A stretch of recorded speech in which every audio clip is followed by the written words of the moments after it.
Thank you for tuning in to another edition of Just an Opinion. Today, I'm going to discuss the short-lived TV series Davis Rules.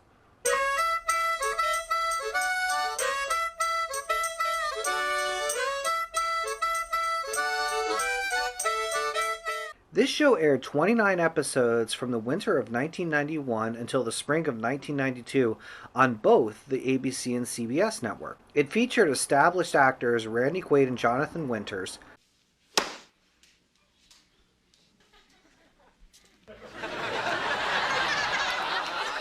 and some early performances from Giovanni Ribisi and Bonnie Hunt.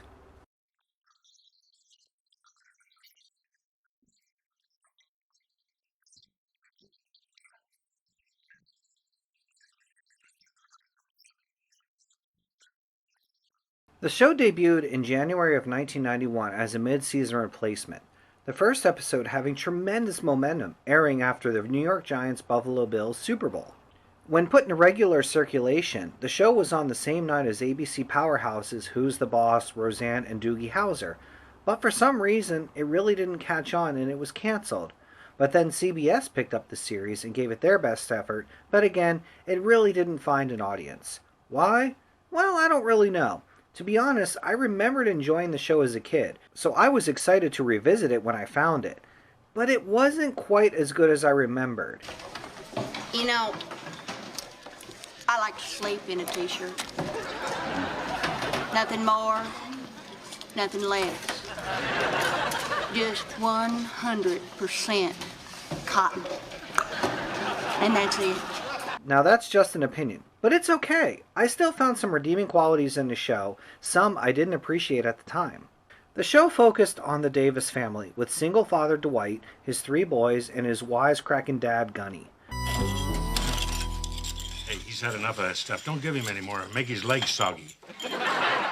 By season 2, the show had a little bit of a makeover, but we'll get to that in a bit. The premise had school teacher Dwight suddenly promoted to school principal. While he is surprised, his kids are a little less enthusiastic. Hey, Robbie. What? What do you think about me becoming the principal of the school? No!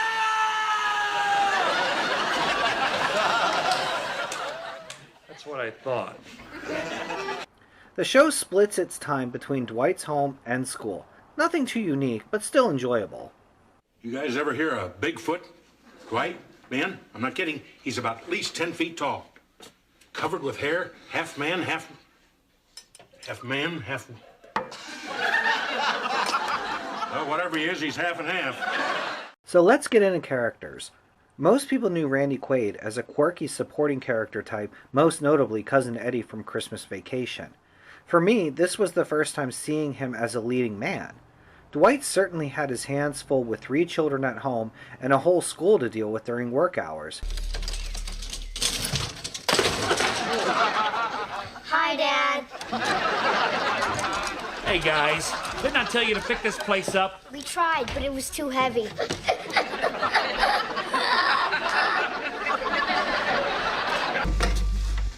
Good morning, everybody.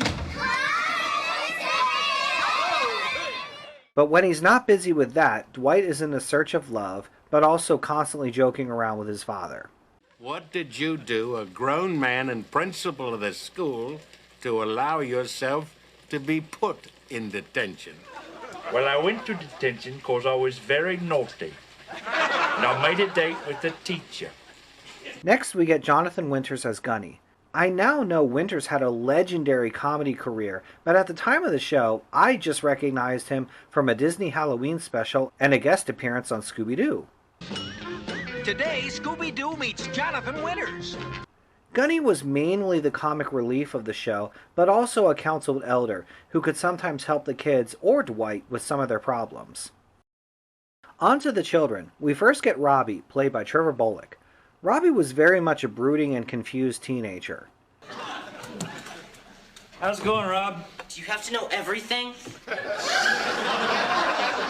You're 13, hormonal, and you're mine. But at that age where you hate your parents, it probably wasn't easy seeing your dad both at home and at school. Fascist. Robbie dealt with some typical teenager things like confronting a bully, his first girlfriend, and other shenanigans with his buddy Rigo. All right. Let's try this.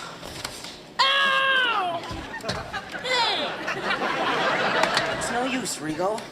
Robbie, you better get me out of here before I get electrocuted. You can't get electrocuted.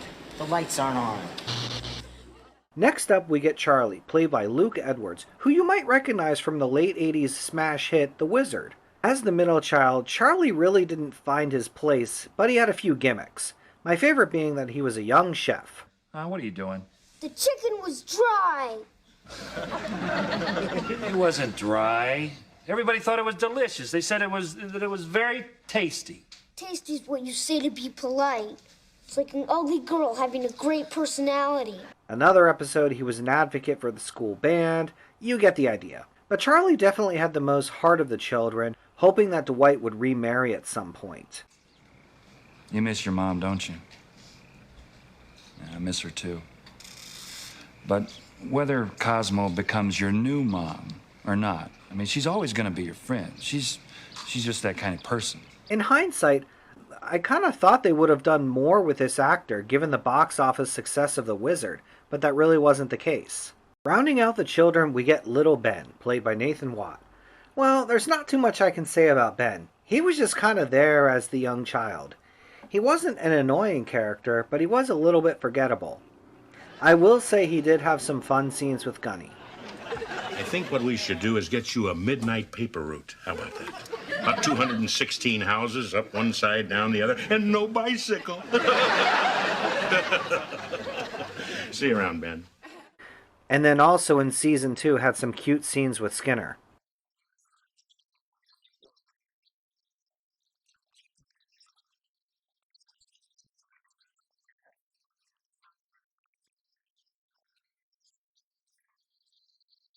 And finally, we get Elaine, played by Tamayo Atsuki. She was Dwight's wisecracking assistant principal. Loose lips sink ships. What does that mean, loose lips? How can a lip sink a boat? It's an idiom. Don't call me an idiom. You are idiom.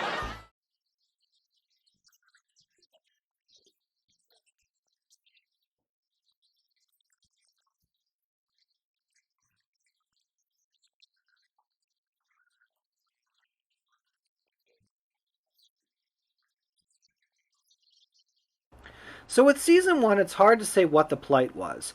The show really didn't go anywhere. If anything, the show really focused on the jokes that Dwight and Gunny played on each other, and also the kids. On the street where he belongs. Give him a couple of years out there, hard knocks, and when he comes back, then he'll know reality. You know? What if he's like you, Dad? What if he hates reality? I'll tell you something. There's reality.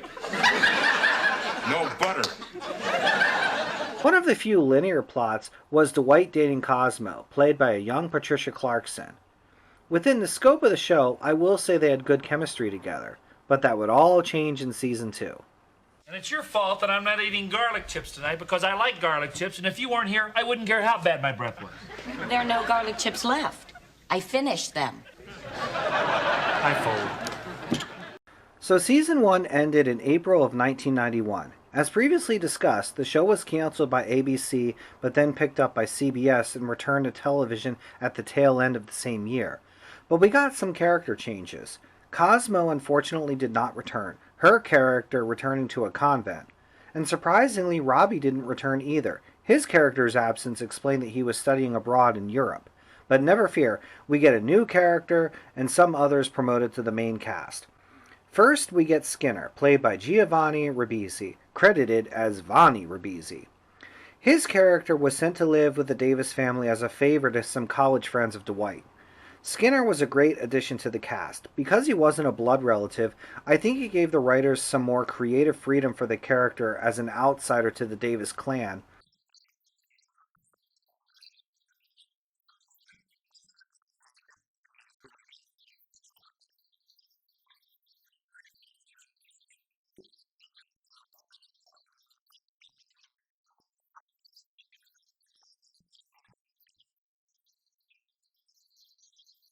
And also some contention between him and Dwight. Skinner was not your average teenager, and it was a welcome change to this show's dynamic.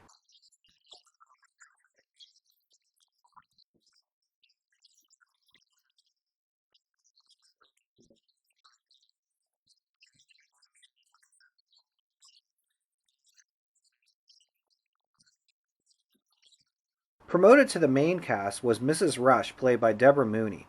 While Elaine was the eccentric supporting character, Mrs. Rush was the dry character that also had a snarky comment for everything. Con permiso, ¿habla español?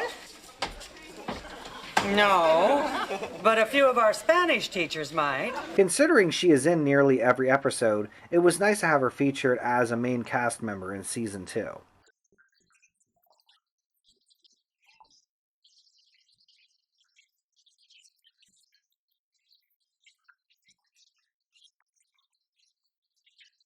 I've saved the best for last with Season 2 with the addition of Dwight's sister Gwen, played by a young Bonnie Hunt. She actually had appeared in 2 episodes in Season 1, but then became a main member of the cast. So to be honest, I hadn't actually seen any episodes of Season 2 until just recently.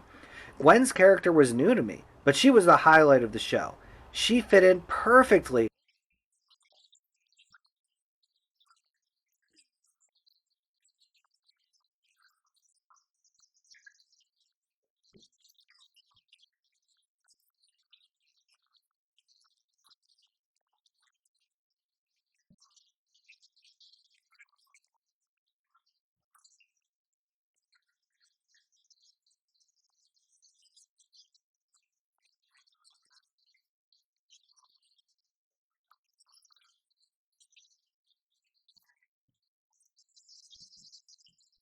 So when discussing story and episodes, there's not too much to dig into.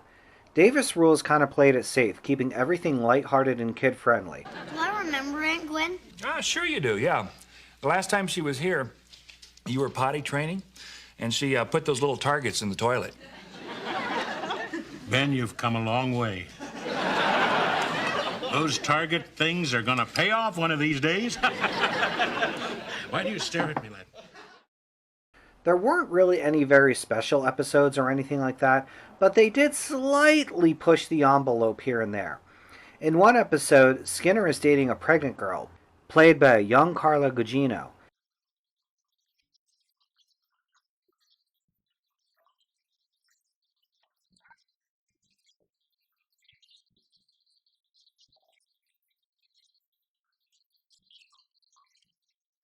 This was kind of the breakout episode for Skinner since it's the first time he and Dwight share a moment, the former realizing he doesn't know everything.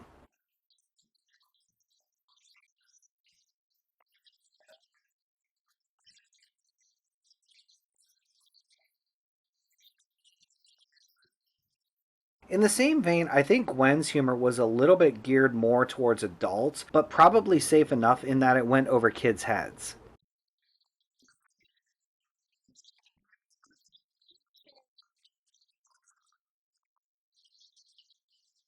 There's not too much linear storytelling other than Dwight's conquest for love. Season 1 with Cosmos, but Season 2 introduced a pre-Melrose Place Kelly Rutherford playing Erica.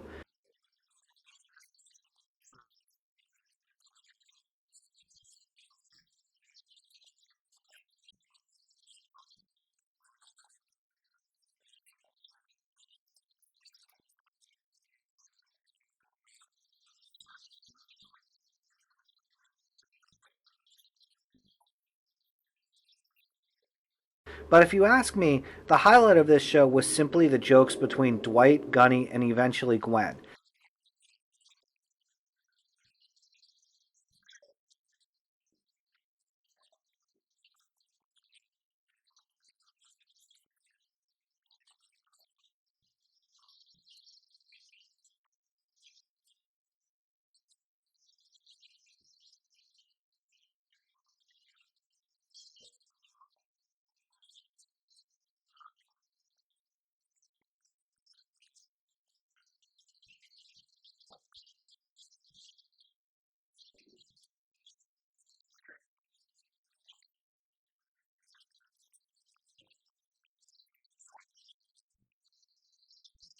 The show had a few appearances from some future stars of television.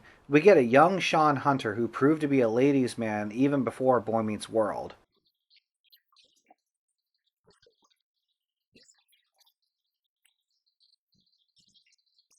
Robbie's girlfriend was from Step by Step. So, what do you think? Want to go steady with me? Okay.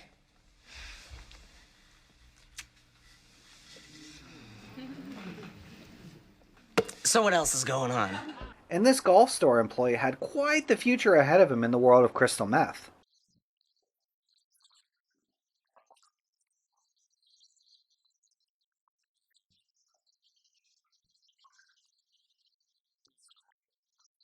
So by the time season 2 concluded in 1992, the show was ultimately canceled.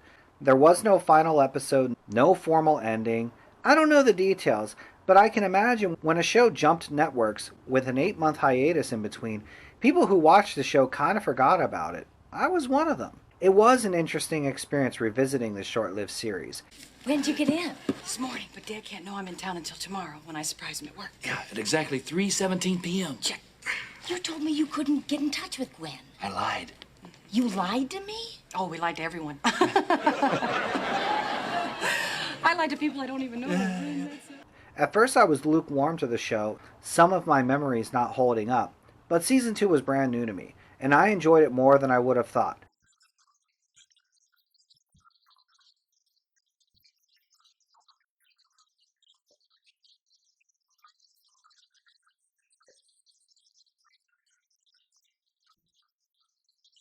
I don't think it's been formally released anywhere, but thankfully it's available on YouTube. You should check it out.